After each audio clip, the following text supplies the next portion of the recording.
How will you ultimately take shelter at the lotus feet of the divine couple Shri Shri Radha and Krishna? Having had the desire to take shelter of those lotus feet since time immemorial, this wretched servant simply is waiting. O Radhe, O Krishna Chandra, life and soul of the devotees, please bestow upon this most sinful person bhakti to both of you. Please do not neglect me, saying that I am devoid of bhakti. Instead, give this ignorant person your auspicious instructions on spiritual knowledge. Please give this servant, who is afflicted by the thirst for material enjoyment, the qualification to serve in your amorous pastimes. This restless current of life flows, running into the ocean of time, death. The days that have gone will not come again. Alas, Krishna, what am I to do now? You are the friends of the fallen. I know who you are, my masters. You are indeed the very ocean of kindness. I am unfortunate and exceedingly foolish. I do not understand even an iota of bhakti. O my masters, by virtue of your greatness, take my soul and make me your own, thereby vanquishing my material sufferings. Give me a perfected spiritual body within the transcendental abode of Vrindavan, and bestow upon me in charity the nectar of service to you. After making me drink prema and thus become spiritually intoxicated, hear me sing your glories. Please engage me in service to you in the arena of the Ras dance. This unworthy maid servant of Sri Lalita Sakhi, Bhakti Vinod, beseeches you by clasping your lotus feet. Jai Bhakti Vinod Thakur ki jai.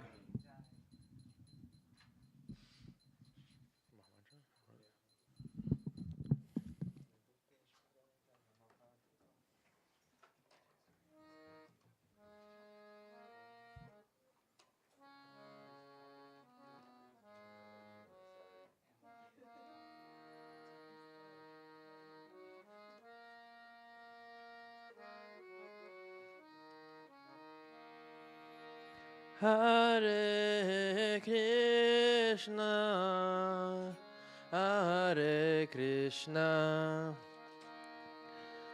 Krishna Krishna, Hare Hare, Hare Rama, Hare Rama, Rama Rama, Hare Hare,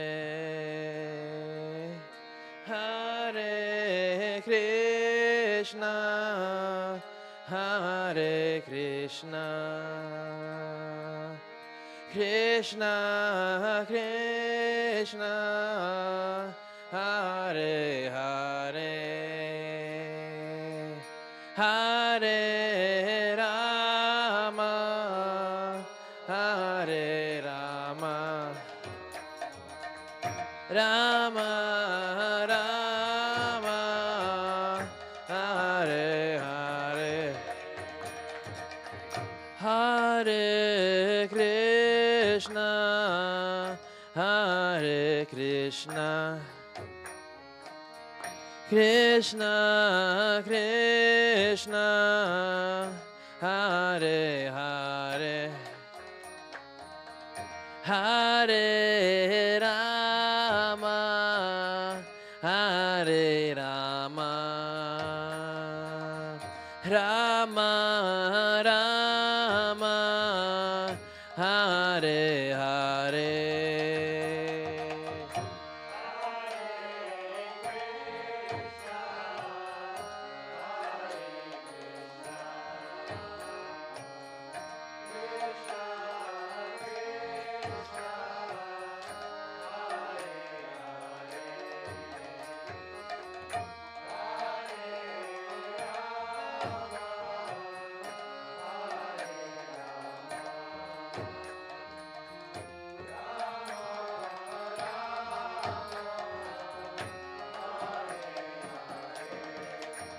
Oh, Hare Krishna, Hare Krishna, Krishna Krishna, Hare Hare, Hare Rama, Hare Rama,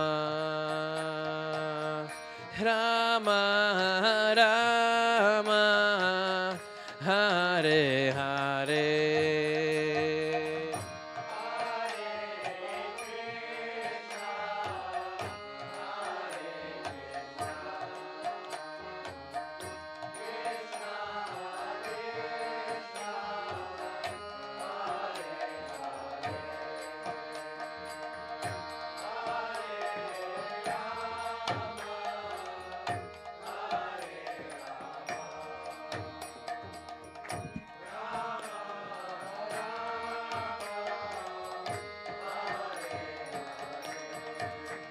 Om Namah Shivaya, Om Namah Shivaya, Hara Hara Bole Namah Shivaya.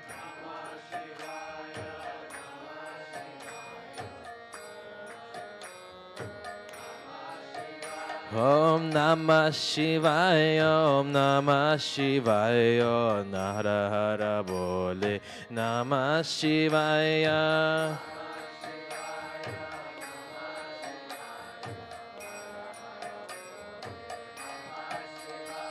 Om Namah Shivaya, Om Namah Shivaya, Hara Hara Bole Namah Shivaya.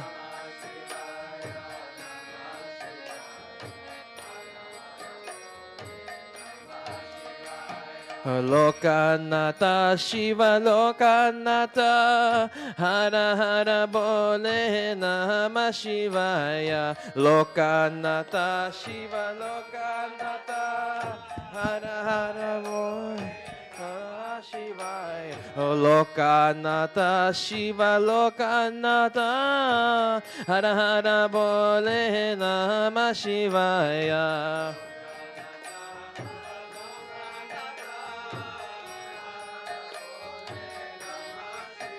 Om Namah Shivaya, Om Namah Shivaya, Hara Hara Bole Namah Shivaya.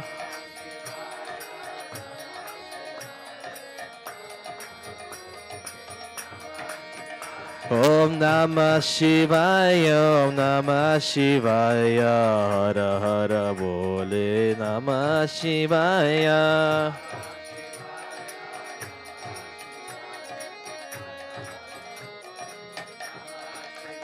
Oh Gopeshwara Shiva Gopeshwara, Hara Hara Bole Namah Shivaya. Gopeshwara.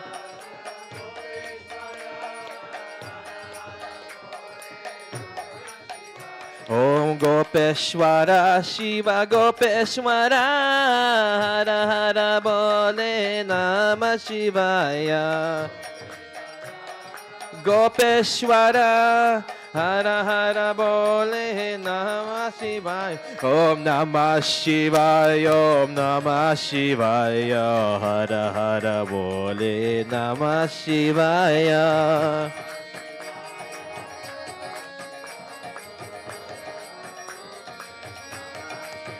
Om Namah Shivaya, Om Namah Shivaya, Hara Hara Bole Namah Shivaya.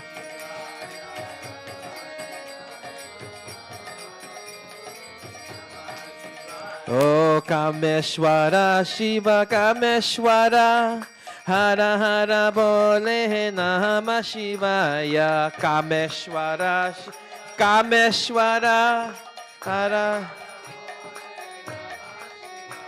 Oh Kameshwara Shiva Kameshwara, Hara Hara Bole Namah Shivaya. Shiva Kameshwara, Hara Hara Bole Namah Shivaya. Om Namah Shivaya, Om Namah Shivaya, Hara Hara Bole Namah Shivaya.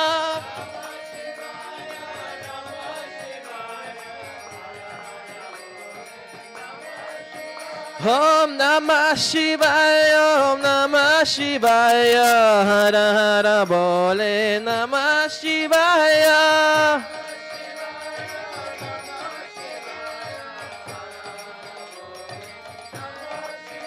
Oh Nandeshwara, Shiva Nandeshwara, Hara Hara Bole Namah Shivaya, Nandeshwara, Shiva Nandeshwara.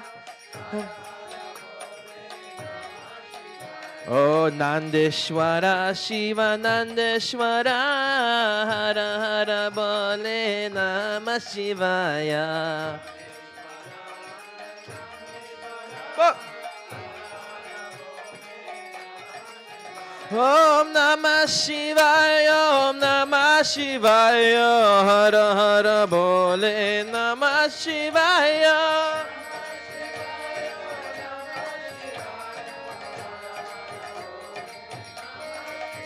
Om Namah Shivaya, Om Namah Shivaya, Hara Hara Bole Namah Shivaya.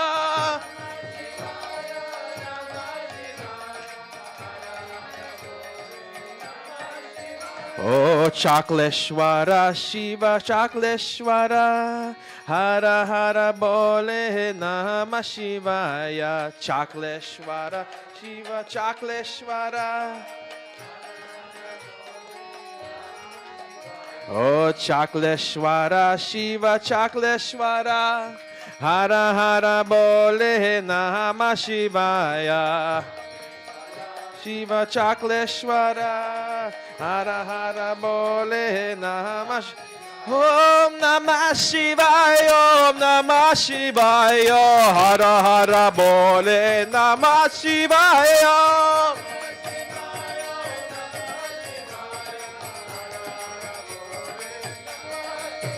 Om Namah Shivaya, Om Namah Shivaya, Hara Hara Bole Namah Shivaya.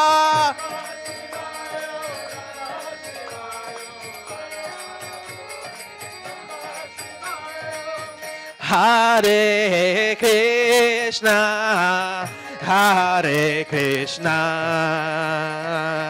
Krishna Krishna, Hare Hare, Hare Rama, Hare Rama, Rama Rama, Hare Hare. Haribol, Haribol, Haribol. Hare Krishna, Hare Krishna.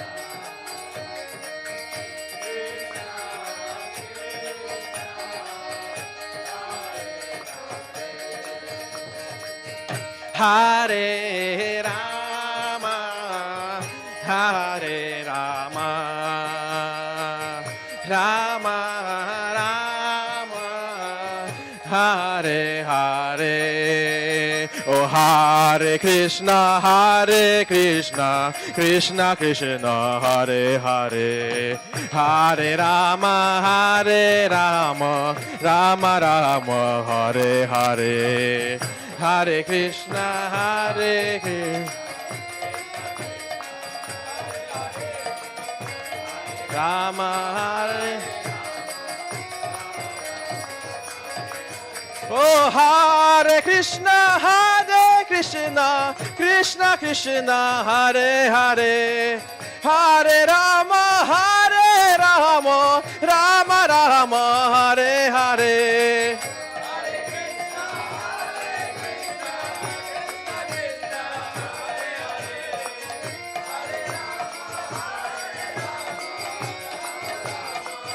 Nitai Gora Haribol, Haribol, Haribol, Nitai Gora Haribol.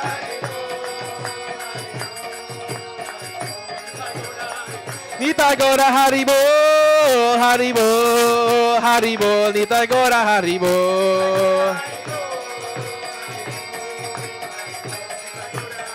Jaya Jaya Gurudev, Gurudev, Gurudev, Jaya Jaya Gurudev. Jaya Jaya Prabhupada, Prabhupada, Prabhupada, Jaya Jaya Prabhupada.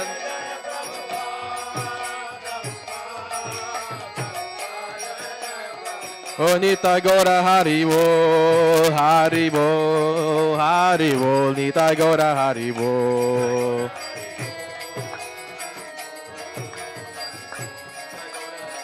Nitai Gora Haribo, Haribo, Haribo, Nitai Gora Haribo.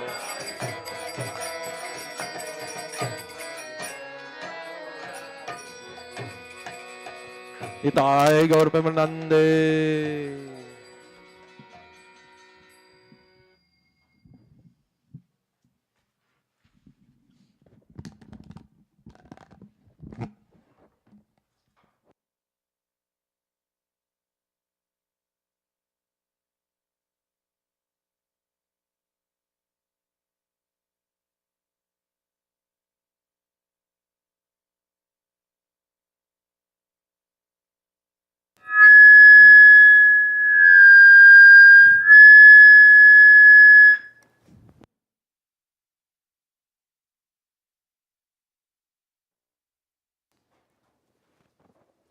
Agyanam timirandasya. Oh, I'll wait for the papers.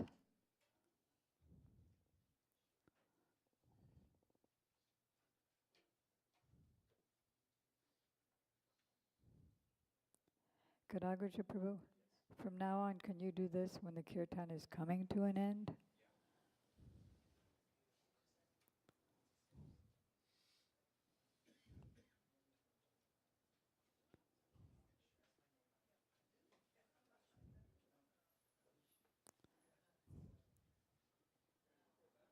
Agyanam timirandasya Gyananjana salakaya Chaksurunmilitam yena Tasmai Sri Gurave Nama Gurave Gaurachandraya Radhikaya Twadalaye Krishnaya Krishna Bhaktaya Tadabhaktaya Namo Nama Yang Pravrajantam Manupetamapeta Krityam Dvaipayano Virahaka Taruajuhava Putreti Tanmayataya Taravo Banedos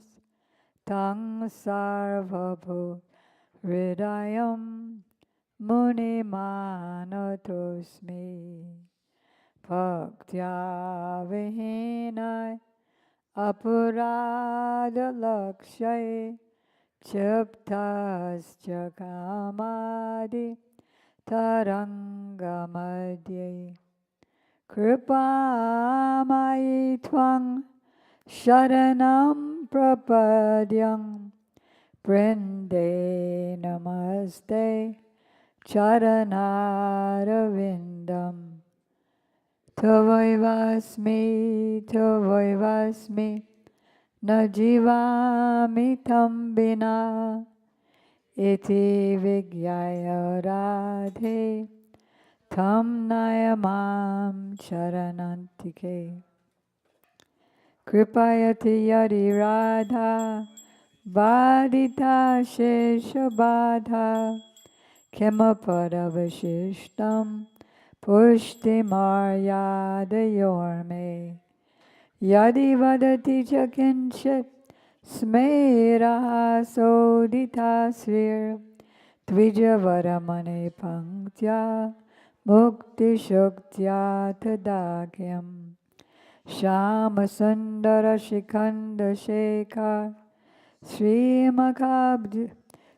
Smeraha Samurali Manohara Radhika Rasikamam Kripanite Swapriya Charana Kinkare Kuru Prananatha Vrishabhanu Nandini Sri Mukhabjara Salola Satapada Radhika Padatale Kritastitim Tam bhajami rasikendra shekhar Samvedaya dashane trinam vivo Pradaye Brajamahendra Nandan Astu Mohan Tavati Balava Janma Janmane Mariswari Priya. First I offer my unlimited obeisances in the dust of the lotus feet of my most worshipful, initiating spiritual master, Sri Srimad Bhakti Vedanta Swami Prabhupada, and the same unlimited obeisances in the dust of the lotus feet of my most worshipful, instructing spiritual masters, Sri Srimad Bhakti Vedanta Narayan Goswami Maharaj and Sri Srimad Bhakti Vigyan Bharati Goswami Maharaj, and to our grandfather gurus, Sri Srimad Bhakti Pragyan Keshava Goswami Maharaj and Sri Srimad Bhakti Siddhanta Saraswati Thakur Prabhupada, to all of his divine associates, and to all the assembled devotees, and to the assembled devotees, initiating gurus who are my instructing gurus,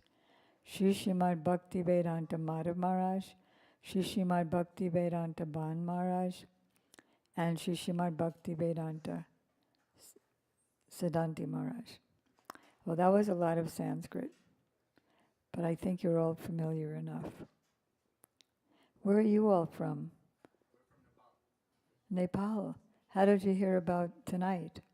I was looking for like events nearby, and I happened to come across the post from the page Secretary Guards. Very nice.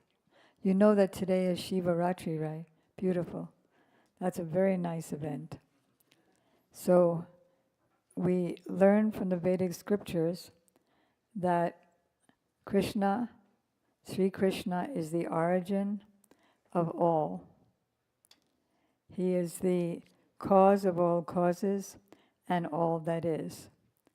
From his left side comes Srimati Radhika, and from his right side comes Lord Shiva. Of course, they're all three eternal, but for the sake of getting us to have a little comprehension, we hear it in that way. So Lord Shiva has many relationships with Krishna. He has a relationship as, well, there are three different ways to see his relationship. One is the relationship of, it's called in Sanskrit, tattva gata vichar, which means the consideration of philosophical conclusion. And then another one is the relationship where Krishna performs pastimes of worshiping Lord Shiva, even though he's the source of Lord Shiva. He likes to perform pastimes like that, and we'll explain that further. And also, Lord Shiva being fully dependent upon and worshiping Lord Krishna, which is his real constitutional position. So, by the consideration of philosophical truth, Lord Shiva assists Krishna, the Supreme Lord, with creation and destruction. There's, just like there's a hierarchy in government, there's a hierarchy in any institution, there's the big boss and then the sub-bosses and people under them. So similarly, Krishna is the supreme cause of all causes and all that is. And then he first expands as Baladev, who is the cause of all other incarnations. Then Baladev expands as who's that in Vaikuntha? Mahasankrishan in Vaikuntha. Vaikuntha is the, can somebody get that? Oh, we still have it. the picture of Mahavishnu, the big new painting. So in a small corner of the spiritual world, a cloud forms. And that cloud is a reflection of Krishna's desire. In the spiritual world, Krishna has amorous desire. That's why we have it here in this material world. But his is completely pure and purifying to all. Okay. So you see, Krishna is way up there in his spiritual abode, which is shaped like 1,000-petaled lotus flower. And then below that, you see those yellow balls. They represent the Vaikuntha planets, or the other spiritual planets below Krishna's original one, which is unlimited in length and breadth, and where there's no anxiety. Then in a small portion of the spiritual world, you see this cloud develops. And that is the perverted reflection of Krishna's original, pure, amorous desires. So within that cloud, Krishna further expands as Mahavishnu. And Mahavishnu glances, well, first, he breathes in and out these innumerable universes, which are represented by these balls. And also, he glances over the material nature to manifest the whole cosmic manifestation, unlike what we learn in school about the Big Bang or everything comes from nothing. So, where does Lord Shiva come into this? Lord Shiva is the shadow of the glance of Mahavishnu. You all have seen the Shiva Linga like that, and then there's a plate under it, and the plate looks something like this, but it's more flat. And so Shiva Linga is the manifestation of Krishna's generative potency. So just as Krishna has beloveds in the spiritual world, in order to manifest this pervertedly reflected world, where our desires are not pure, but they're generally exploitive, and where there's no pure love, but it's the region of lust to take advantage of and enjoy others at their expense. So, Lord Shiva, who is the greatest devotee of Krishna, he manifests as the, am I making any sense? If you can picture it. He manifests as the dim reflection or the shadow of the glance of Mahavishnu. And he comes from in between the eyes of Mahavishnu. There's a light that's coming from the eyes of Mahavishnu as he looks towards, she can be called Durga or Maya, and the dim reflection of that light, because that light is far away from Maya or this illusory world.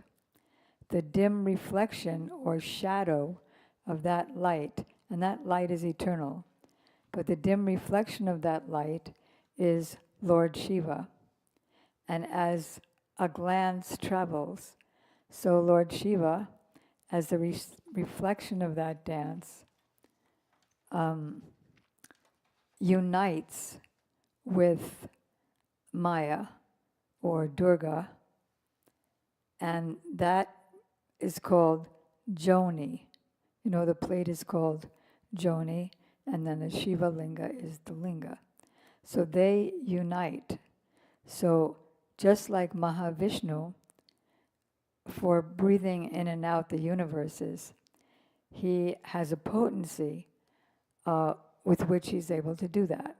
Well, first, beyond that, in Vaikuntha, Lord Narayan, who presides over all the Vaikuntha planets, his potency, or you could say his consort, is called Rama, just like Krishna's potency and simultaneous consort is Radha.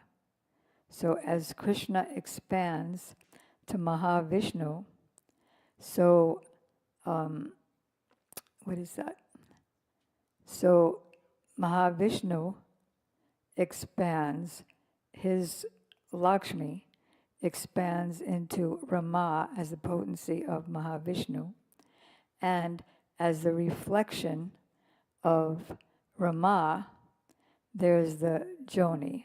If you can picture that, sort of, kind of. All right, so Mahavishnu has two potencies by which he creates. One potency is called nimitta, or the instrumental cause. I'll give a simple analogy. There is a potter, and the potter desires to create a pot. So he's the instrumental cause. And then there's the ingredient cause, which is all the ingredients of the pot, like the earth, like the spinning wheel, like water. That's all the ingredients that make up the pot. And then the potter causes the pot to spin, and then he shapes it. So Mahavishnu is the original desire to create. First it comes from Krishna. He wants to create this world because we, the infinitesimal souls, have a choice when we're created to look up towards Krishna, then we go to the spiritual world, or to look down towards this world of birth and death, and then we're pulled down. So the original desire that transforms into Lord Shiva, who is the ingredient cause, and then Joni, who is the Mahavishnu's desire to create, enters or is impregnated into Joni, and she becomes the shadow instrumental cause. And then they unite, and the whole cosmic manifestation comes out. All the elements in this world come from that original ingredient cause, and that is Lord Shiva. Yes.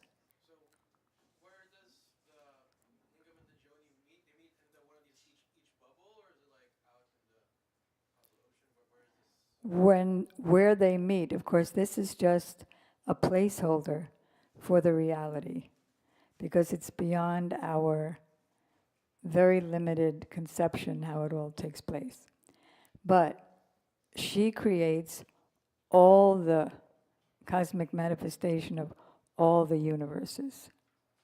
She's the material, she's the material energy.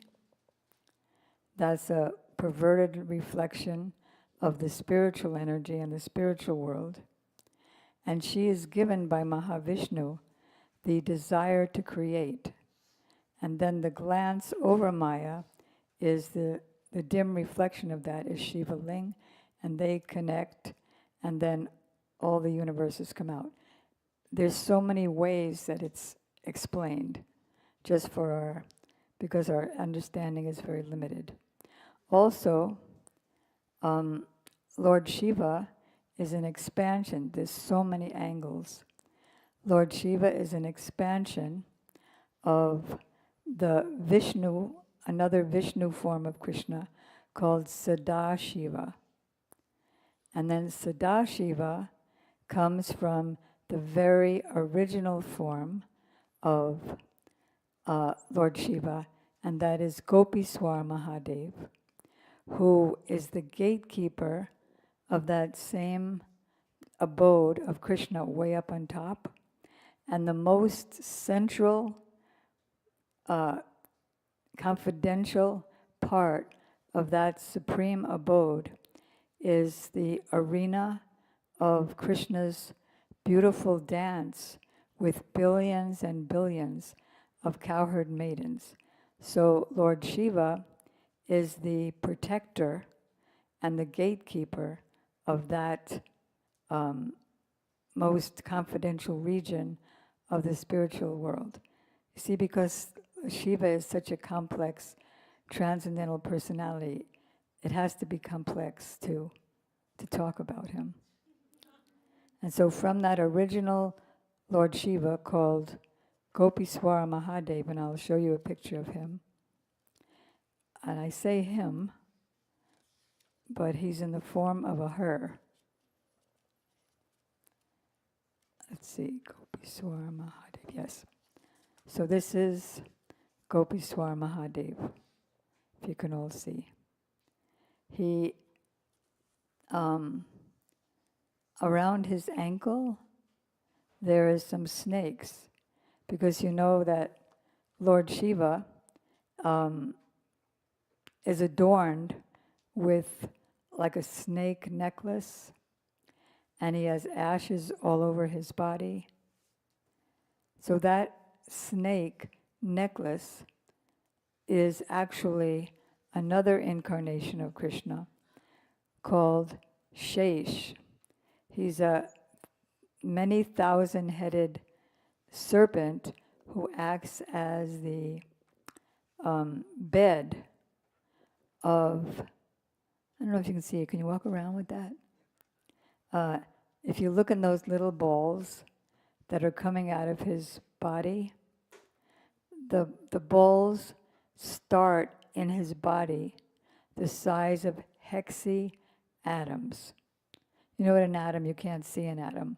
But when there is 6 atoms together, it's called a hexiatom, and you can see that. You can see it like sometimes when it's very sunny and from the window you see all this, how would you call it, dust or rays of dust.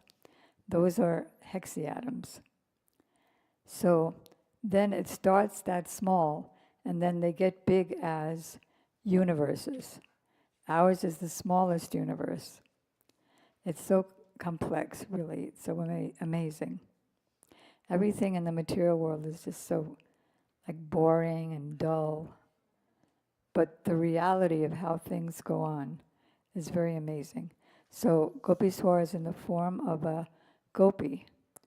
And there's a prayer that we say to him that, O gatekeeper of Vrindavan, Vrindavan is the name of Krishna's abode, you who have, here's another picture of him, but as Lord Shiva, you have the moon on your head, and on the top of your matted locks, the Ganges is coming out. So how the Ganges ended up in his hair is another very amazing, complicated pastime. That is, there was a king named Bhagirath, and his ancestors were burnt up in the fire of their own sinful activities. And so they became all ashes. And so in order to deliver them, the Ganges had to flow. The Ganges is coming from the, like the toes of Lord Vamandev. Do they want to go into the boutique, or is somebody taking them? You're taking them? Okay, great. Where was I? Where all over the universe was I? Right. So Lord Vamandev is another incarnation of Krishna, and he took 3 steps up to the top of the universe, and then his foot went through the universal coverings and the Ganges came down. So Bhagirath was praying to the Ganges, please come and flow over my deceased relatives who have now become ashes. And then the Ganges River, who is a beautiful goddess, she told him, I could come, but because of the power, the force of my waters, I would just go right through the earth and then end up in the hellish planets. So then the king prayed to Lord Shiva that if you take the Ganges on your hair, matted locks, then you could very slowly and carefully bring her down to the earth, and then I could guide her with my chariot to where my ancestors are. So that's one consideration of Lord Shiva, that he assists in the creation. Can you go to the boutique first? Hello? Going to the boutique? Okay, great. Where was I?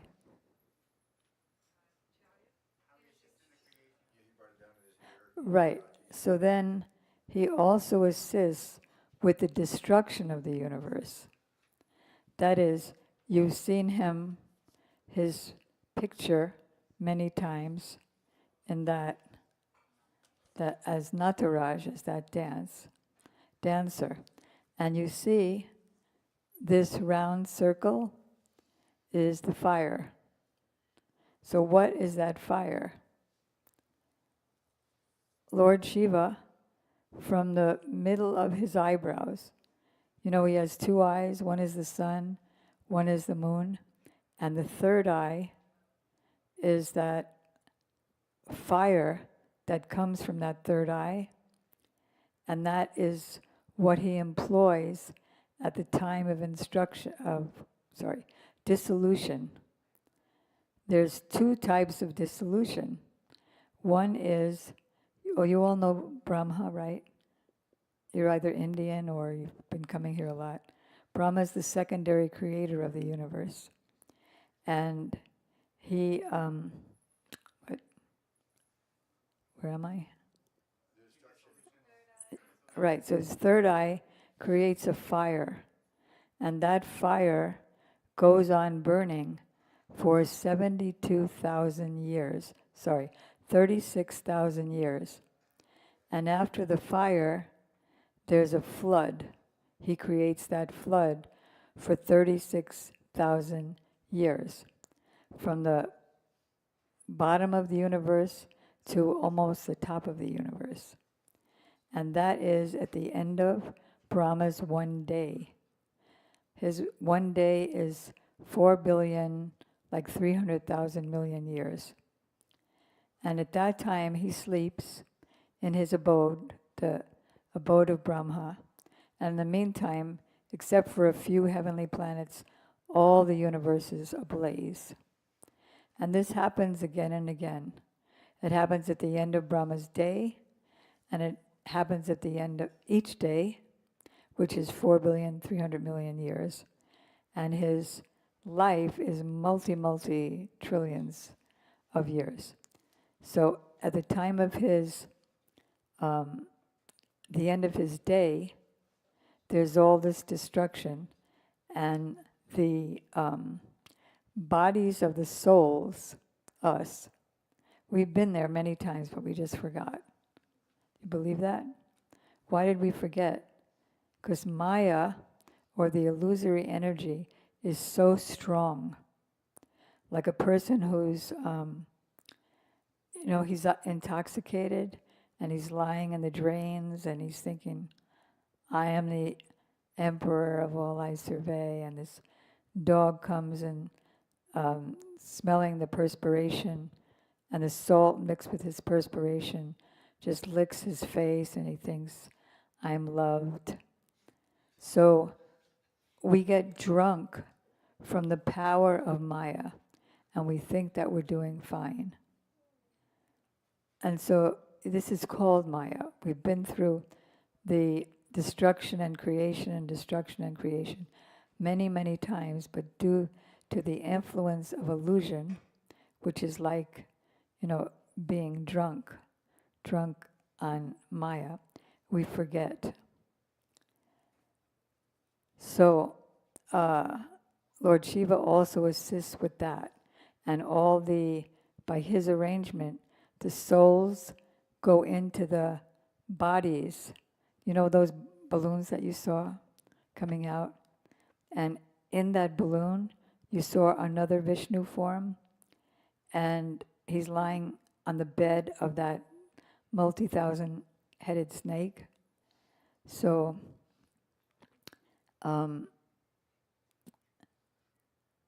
so the souls covered by another subtle body go into the body of Garbhodakshayi Vishnu till the next day of Brahma comes. And at the end of his full life, the trillions and trillions of years, all of us souls first enter into the bodies of Garbhodakshayi Vishnu, the bowl, in the bowls. The bowls are the universes. And then don't worry, there's pastimes coming up in a couple of minutes.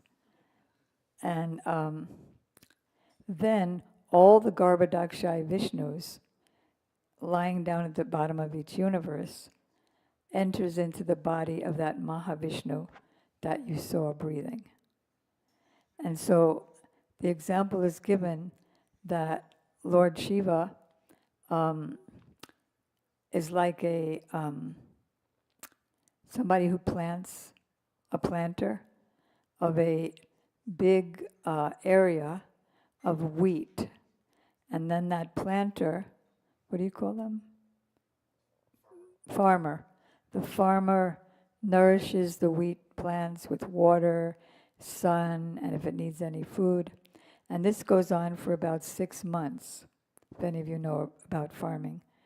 And then, even though he's nourished the wheat for so long, he then separates the tiny little seed grain of the wheat and all the big stalk there. That's all burnt, because if he didn't burn it, that part, which is just like the rubbish part, that the chaff, it's unusable, it would just collect diseases like vermin and insects and cause a lot of harm to the people. So the farmer, therefore, burns it. But the little seed is not burnt. Similarly, at the time of dissolution, Lord Shiva separates our souls, who is our real self, from the chaff part, and that is this body, which is just, what is the body made of? Blood, pus, stool, urine, bones, marrow, and all those kind of things. Hare Krishna, welcome.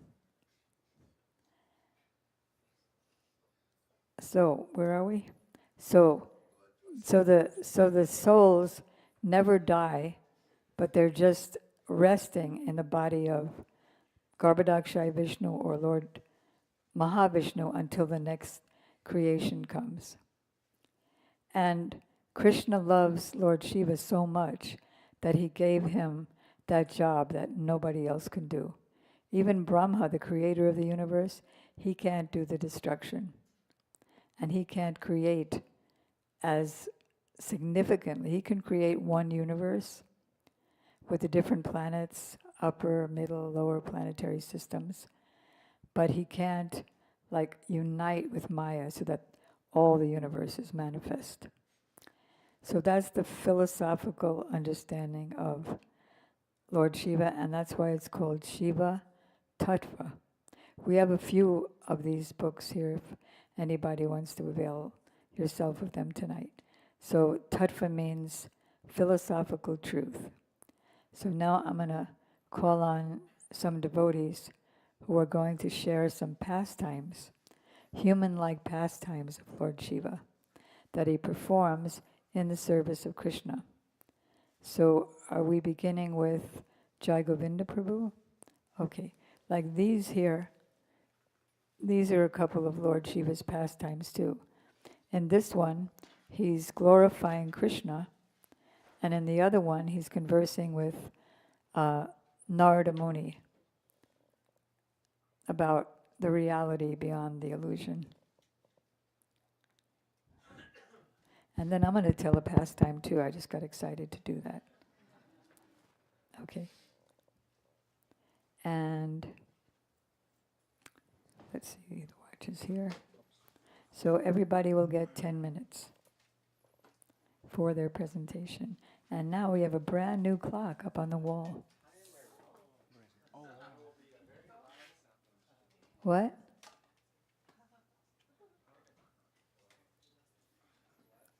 Okay.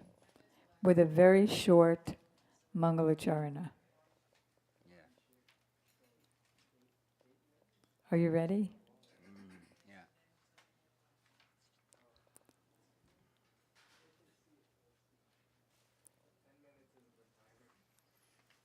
Okay.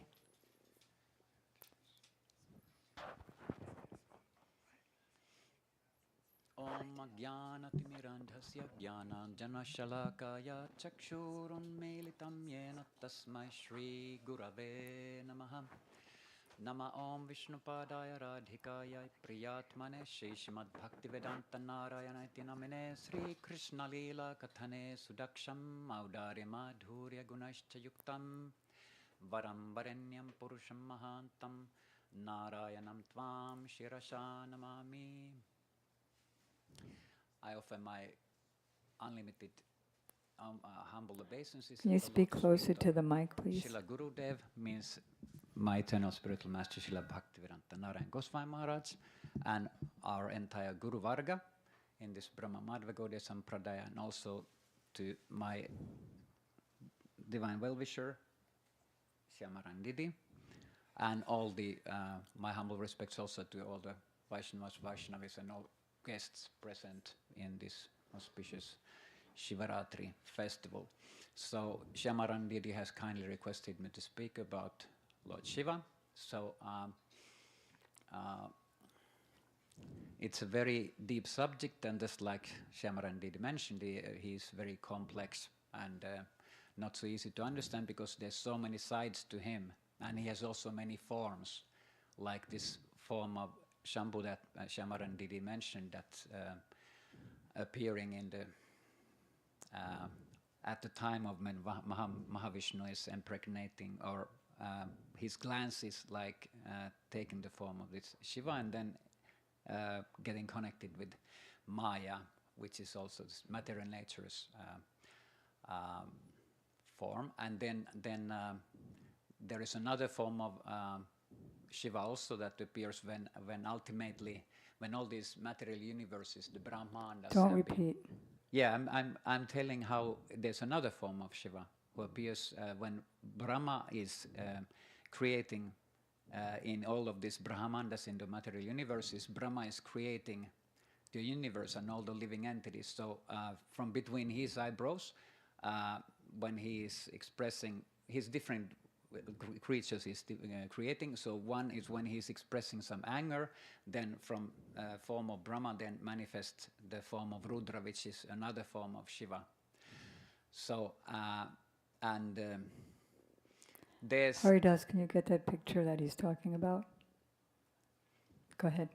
in Srimad Bhagavatam there's many descriptions which are very much like teaching us also about how to develop in spiritual life, and many stories or descriptions also of Shiva.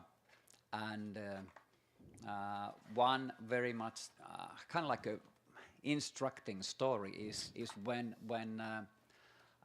there was this, Shiva is known as a great yogi, but he also, he has, just like Krishna has his eternal consort Radha, so, and Narayan has his eternal consort Lakshmi, and Ram has his eternal consort Sita Devi. So also Shiva has his eternal consort Parvati, who has also many names. So there is a description in Srimad Bhagavatam of of Shiva that at some certain yuga, Shiva got married with daughter of King Daksha. He was like a Prajapati. This is a progenitor in this universe, and Sati was the daughter of this King Daksha.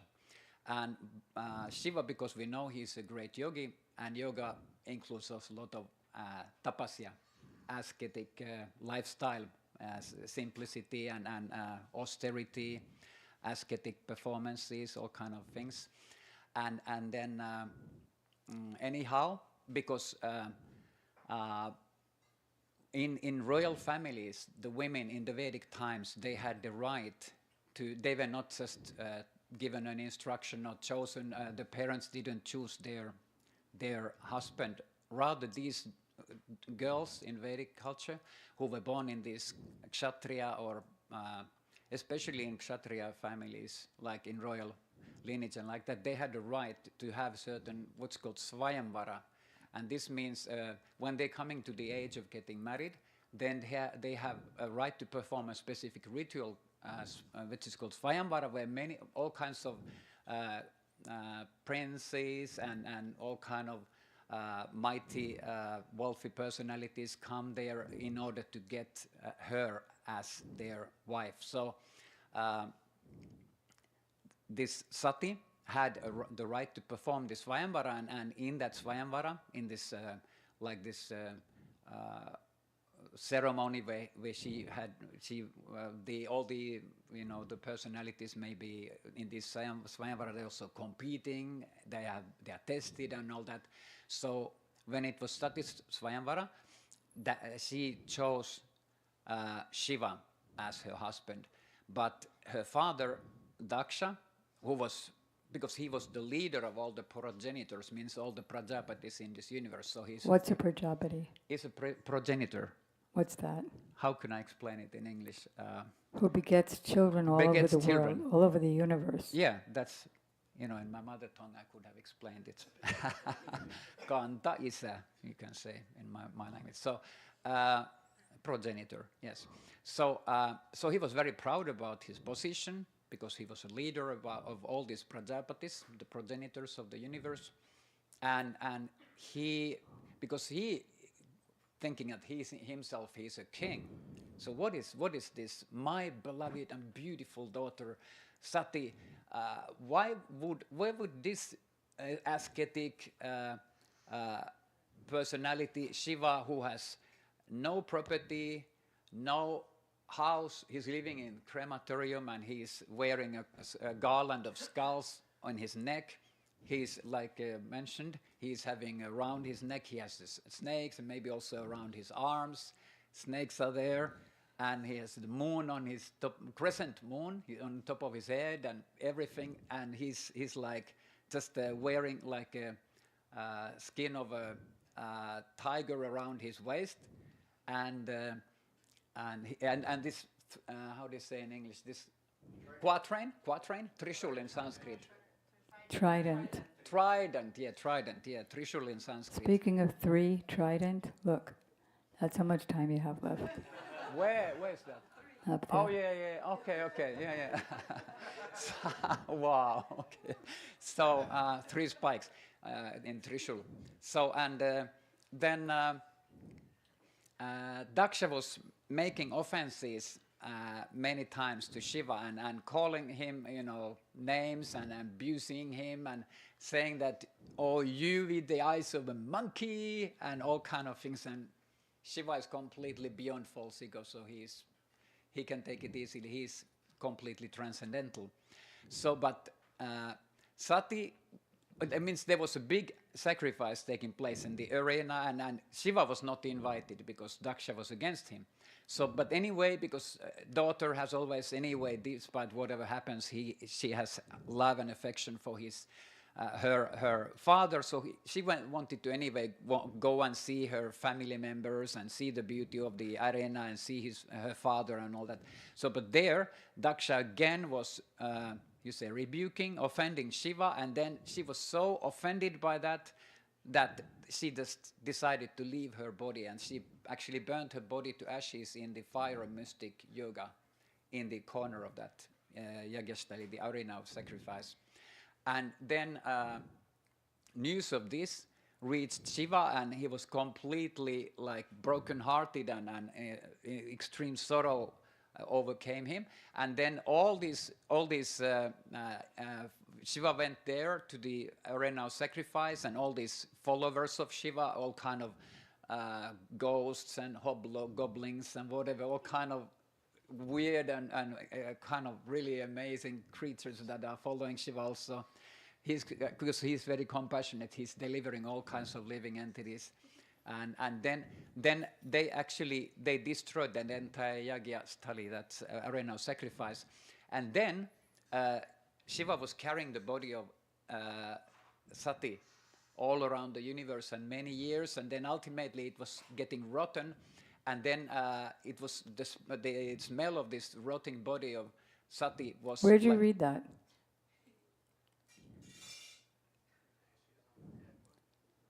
In one of the Puranas must have been. I don't remember if it's mentioned in Srimad Bhagavatam. If she emulated herself, there's no body left. Yeah, right. Yeah, okay, yes, right, yeah. And yeah. it would never be rotten. Yeah, this is some other It Puranas. would never be rotten. Yes, Only right. quote from the scriptures that you know are authorized. Yeah, right. Yeah, some Thank other you. Puranas mentioned that, but I know, we forget keep it. it to Srimad Bhagavatam.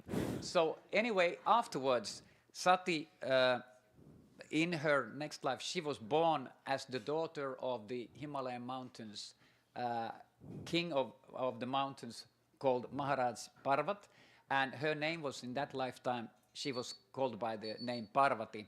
And then she was beginning to, from her early age, she began to perform tapasya, austerity, in order to get the favor of Lord Shiva. And ultimately, after pleasing Shiva by all her austerities, then ultimately she gained the favor of Shiva. And Shiva actually had rejected everything for many years. And then ultimately she got the favor of Shiva, and they actually found each other, and Shiva recognized that this is Sati reincarnated. So this is teaching us about us to avoid Vaishnava aparadha, which took place, why Sati had to leave her body in that lifetime, and she was born in her next lifetime. She was born in that other form as Parvati, goddess Parvati, and there's so many this kind of like holy places connected to Shiva all around India. Like there is Somnath, which is in Gujarat. Like there's Dwaraka also in Gujarat. There's also Somnath, and then there's Mahakaleshwar, which is the place where Krishna and Balaram went to Sandipani Muni. They were learning. They were he was like the guru of Krishna and Balaram in Ujjain. And that place, there's also a temple of Shiva called Mahakaleshwar. And Rameshwaram is in South India. This is actually connected to Ram Leela, the pastimes of Avatar Lord Ram, where Lord Ram, after his wife Sati, and after his wife Sita Devi was kidnapped by the demoniac king of Sri Lanka, Ravana, then he came there with the Vanaras, with the army of Vanaras like Hanuman and this kind of like monkey-like creatures, personalities, and they defeated Ravana and his armies, and Lord Ram with his arrows, he killed demoniac king Ravana. But then in order to atone for this sin of killing, actually of Ravana, despite being a demon, he was Brahmana also, and he actually got the blessing of Shiva, because Shiva is very merciful. So even demons are approaching him and and Shiva is giving best blessings to these demons also. So even Ravana, who kidnapped ultimately Ram's wife Sita Devi, he also received first of all benediction. When he was a Brahmana, he performed austerity, and he got benediction of Shiva. But then ultimately, when Lord Ram had killed Ravan, then after that, he was actually establishing at Setubandha a temple of Shiva and a Shiva Lingam there. And he was atoning for this sin of killing this demoniac Where does it Ravana. say that? Huh? I'm not denying it, but where does it say that? In Ramayana. Ramayana, yes. And actually, it was discovered in the early, like maybe it was like around 2003 or 2004, around that time, when there was this tsunami. Was it 2004? Yeah, anyway, it was around that time when the tsunami also came there to the coastline of Excuse me. Your South. time was up 3 minutes. Yeah, ago. all right. Just I'm completing now. I'm saying something about Srila Gurudev. So when NASA satellites discovered an underwater bridge between southeastern coastline of Indian Peninsula and between Sri Lanka and the southeastern coastline of India, it was discovered by the NASA satellites in outer space that there's an underwater stone bridge in this area. And then they were declaring it worldwide. We have become so advanced. We have discovered this kind of ancient bridge underwater in this area of India, between India and Sri Lanka. So then all the pandits who knew our Ramayana all around India and Nepal, they knew, oh yes, this is described in Ramayana like ages ago. Like in Treta Yuga, it was built like 1 million years ago. So anyway, this photo spread all around the world, and then NASA was very quiet because they understood they had been proving actually the authenticity of Vedic descriptions in Ramayana. And our Gurudev, Srila Bhaktivedanta Narayan Goswami Maharaj, made a statement about this also, and it was published also worldwide, that this is actually described in Ramayana, and there was the engineers of this Ram said to the bridge of Ram, that Ram, when he was going to Lanka to kill Ravana, he marched over this bridge. Well, I have a question. Yes. You said about 5 minutes ago that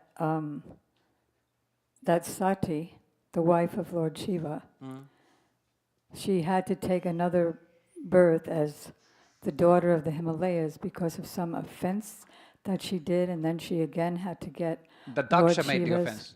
Daksha made. Her father, Daksha, King Daksha made the offense. She made the offense. Oh, yes. Should I tell you why? Yes, the Ram I'm going Leela. to tell you why. Yeah, yes. Because when Lord Ram was in the forest looking for Sita, who had been kidnapped by Ravana, he was crying, weeping, "Hey, Sita, where are you? Where are you?" And it happened that Shiva and Sati were residing in the forest at that time. They were also wandering through. And so Sati, the wife of Lord Shiva, asked, who's that person who's like crying for his wife? So Lord Shiva said, don't you know he's the Supreme Personality of Godhead? Well, then why would he? Because Sati is Maya herself, and she knows everything, past, present, and future. So she said, even I know where Sita is. She's in Lanka. She was kidnapped by Ravana, and now she's in Lanka, across the sea. Why is he wondering where she is? So Shiva said, no, this is just a pastime of his. He knows everything. If you don't believe me, then you can test him. So being Maya, she can take any form. You know, illusion takes all kinds of forms. So she thought, okay, I'll take the form of Sita, and I will show Ram that here I am. And then Ram will embrace me, and then I'll know that he's just a human being. So she's coming, like, here's Ram, and then she's coming very close, and he doesn't pay any attention to her. So then she stands right in front of him, and he said, Sati, what are you doing here in the forest alone without your husband Shiva? And so then she realized her mistake, and she bowed down and offered obeisances. And then when she stood up, she saw Sita and Ram in every leaf and every atom, calling Sita Ram. It was just vibrating. And then she felt so bad, she realized, yes, he is God. And Sita is his internal pleasure potency. So then she bowed down again, got up again, and she saw Ram going, "Ah, Sita, where are you? Where are you?" So then she went back to Lord Shiva, and he said, "So, um, did you test him?" And she lied to her husband, who's also her guru, Pati Guru. She said, "Oh yes, I definitely believed you." And so she made two offenses. One is she didn't believe him in the first place, that he was God. And second, she lied to him. So therefore, at that moment, some flowers, Lord Shiva began to smile, and at that moment, flowers were coming from the heavens. She said, "What's going on here?" And Shiva didn't say anything, but because she had taken the form of the mother of the universe, Ram's wife, Sita, so Lord Shiva decided, from now on I'm going to treat her as mother. The wife sits on the left side and the mother sits in the front. So he always placed her in the front, and he also went into mystic trance for thousands of years and didn't talk to her because he was in his trance. And she felt so bad that she couldn't get his association. So then, thousands of years later, when there was this fire sacrifice of Daksha, she wanted to go, and Shiva said, "No, it's a big mistake because he'll blaspheme me and then you'll feel so sorry. No one is going to welcome you there because you're married to me." So she said, "No, I'm going anyway. I'm sure it'll be all right."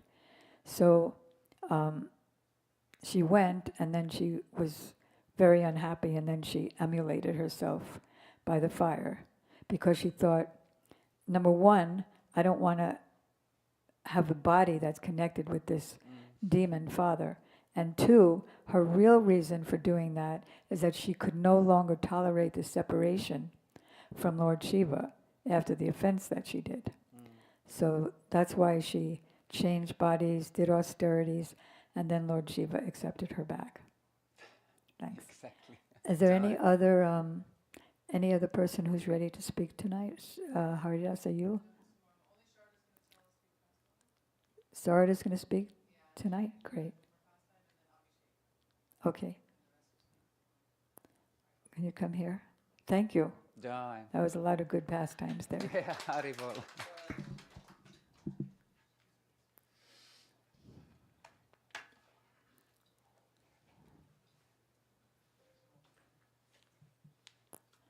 You want to sit on this brown pillow here, or you need a book? Okay.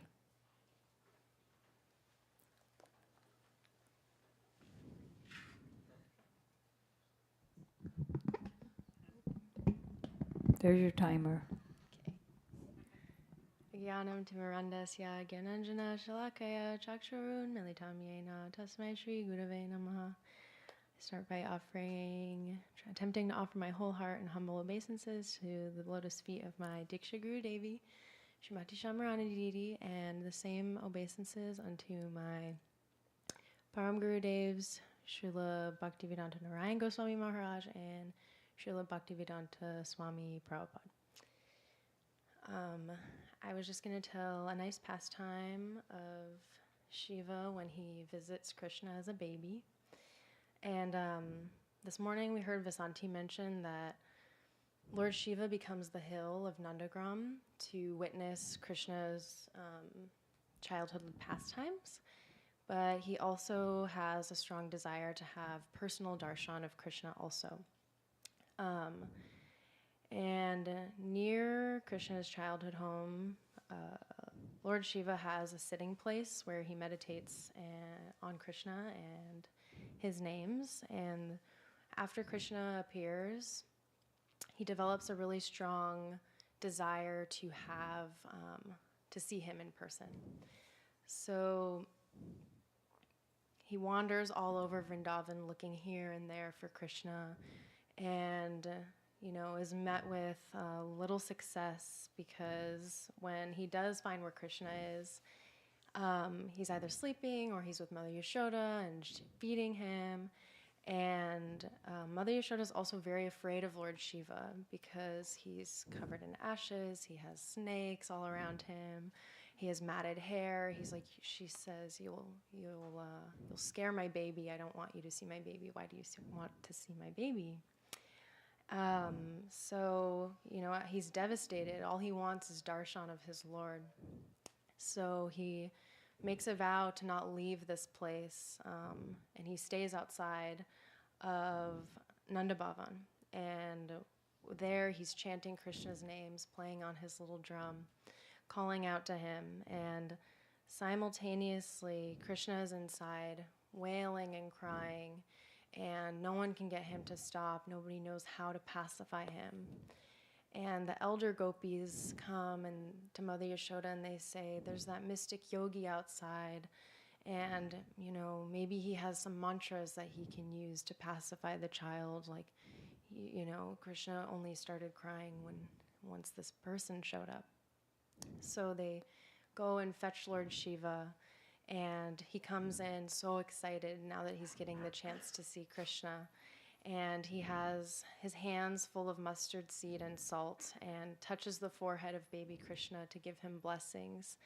And immediately he stops crying, and it says that Krishna is starting to make sounds of happiness and joy. And Mother Yashoda, being very pleased, she gives Lord Shiva her own personal pearl necklace and asks him that whenever my Lala cries, can you please come and give him darshan? What's a lala? It's a nickname for baby Krishna. It's like a term of endearment for him. And I've also heard a version of this story that this is also when Krishna receives his bugle. His buffalo horn comes from Lord Shiva, but I don't know if that is totally exactly right. And then I just wanted to read one little paragraph from the Shiva Tattva book about how Lord Shiva serves Krishna in his human-like pastimes. It says, according to philosophical truth, Tattva, Sri Krishna's plenary portion is Sadashiva, and Sadashiva's partial manifestation is Lord Shiva. From the perspective of Lord Krishna's pastimes in opulence and majesty, Aishwarya, Lord Krishna is Shiva's worshipful deity who is always loved, honored, and respected by him. However, in Naravat Gata Vichar, Krishna plays another role. What is that? It is... Always translate. Yeah. Okay. It is the pastimes of being, looking and acting like a human being. And he performs pastimes as a young, small child who cannot do anything independently. His mother, Srimati Yashoda Devi, feeds him and tends to all of his needs. During these human-like pastimes, Lord Shiva might come and give him these benedictions, like in the pastime I told. And in the scriptures called the Puranas, it is stated that when Krishna resided in Dwarka, he worshipped Shiva to beget a child from the womb of his wife, Jambavati. Although Shiva is worshipped by Krishna in those pastimes, he never thinks of himself superior. He is always conscious that Krishna is the Supreme Personality of Godhead and that he is Krishna's eternal servant. It's essential to have a clear understanding of these truths, and one who knows these perspectives or considerations can understand the relationship between Lord Shiva and his Lord. And that's it. Okay, thank you. Very nice pastimes. I sent you a little video. Can you do that? Are there any questions? While we're waiting for the bathing ceremony. So traditionally on Shiva Ratri, Lord Shiva is bathed with 5 sacred ingredients, or 5 or 6. That is yogurt, milk, honey, sugar, water or fruit juice. And on these public worship days, like the pujaris, the priests here, they bathe the deities daily. But on these nights of the big festival, everybody gets to take turns bathing, and it's a really internal, marvelous experience. So that's going to happen in a couple of minutes. Are there any questions?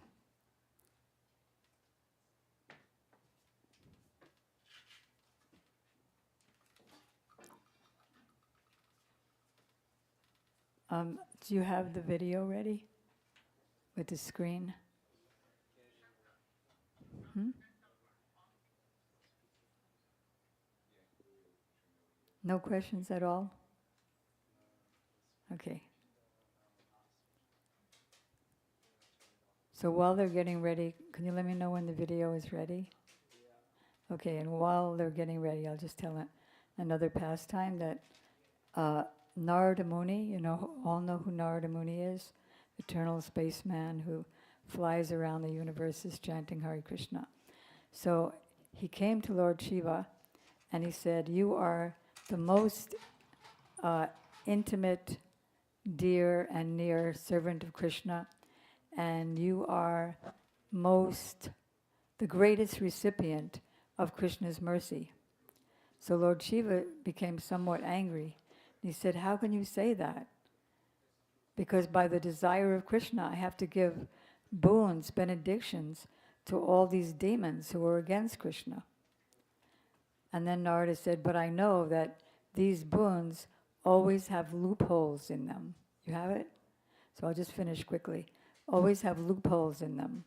That is, you give the demons, the powerful enemies of God, you give them benedictions, but then you create the situation where they're always going to lose out anyway and they'll be killed by Krishna. And one such incident that Lord Shiva told about is that, or rather that Gurudev told about, how they have that loophole, is that there was the brother-in-law of the Pandavas, the great devotees of Krishna, and his name was Jayadratha, and he was mad after the Pandava's wife, Draupadi. So one day he kidnapped her, even though she was screaming, wailing, "If my husbands catch you, they'll kill you immediately." But he didn't pay any attention to her. He was just mad with lust. And he put her on his chariot and drove away. And then that same Narada Muni, who makes wonderful things happen, he told the Pandavas that Jayadratha has just kidnapped your wife. So Bhima and Arjuna ran after him partly and was on their chariot partly, and then Bhima jumped off the chariot and ran faster than the horses. And then he shot an arrow at the chariot, and the chariot burnt in fire, and he was stuck in the fire, and they got Draupadi out. And then they asked Draupadi, I'm skipping some things, they asked Draupadi, "So we want to kill him now. If you kidnap another's wife, you can be, that kind of punishment you get."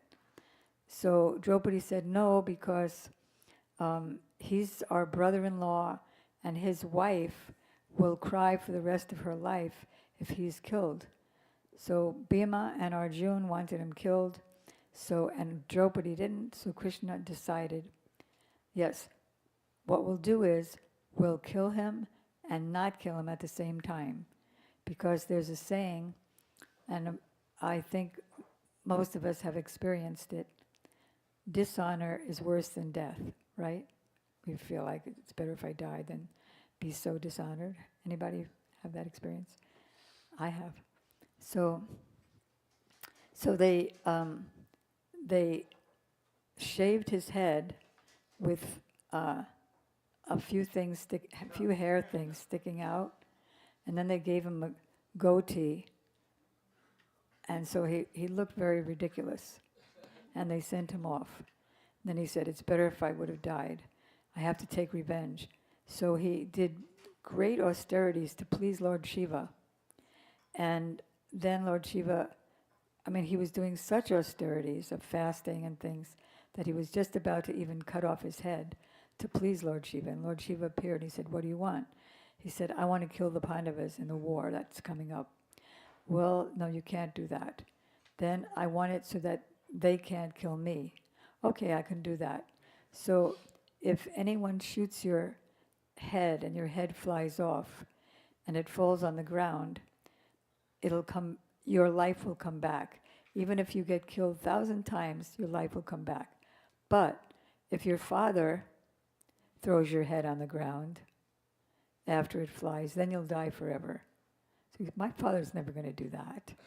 So during the war, Arjun shot him in the neck and his head flew. And in the meantime, his father was performing worship to the sun god and offering water to the sun god. So the head flew into his father's lap, and his father got startled, dropped the head, didn't know what it was. "What is that wet thing?"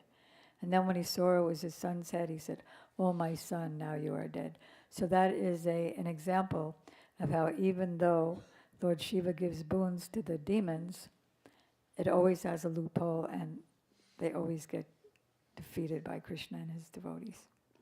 All right, so now this is a couple of minutes of a video of our Gurudev Srila Bhaktivedanta Narayan Goswami Maharaj speaking about Lord Shiva. Can we turn the lights off?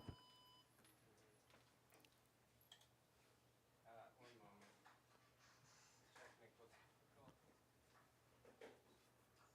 Okay.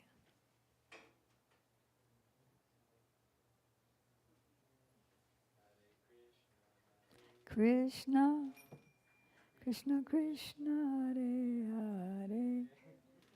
Is it getting there? Rama Rama Hare Hare. Tonight.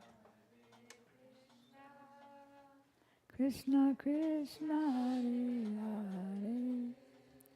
Hare Hare Rama Hare Rama Rama Rama Hare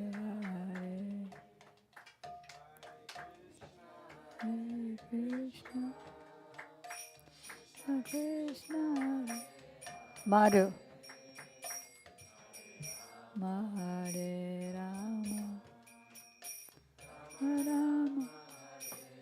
Can you get Madhu? Madhu.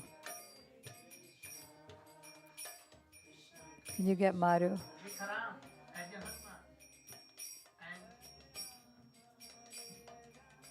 Did you find the video of your Gurudev in Brazil?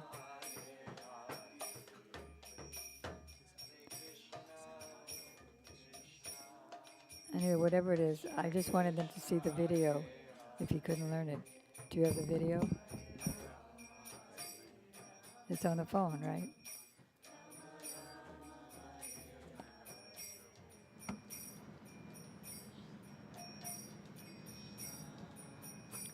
Krishna Krishna Hare Hare Hare Rama Hare Rama Rama Rama Hare Hare.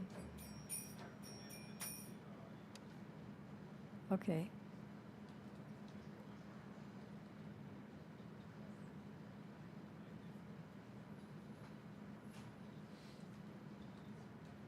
So tomorrow morning,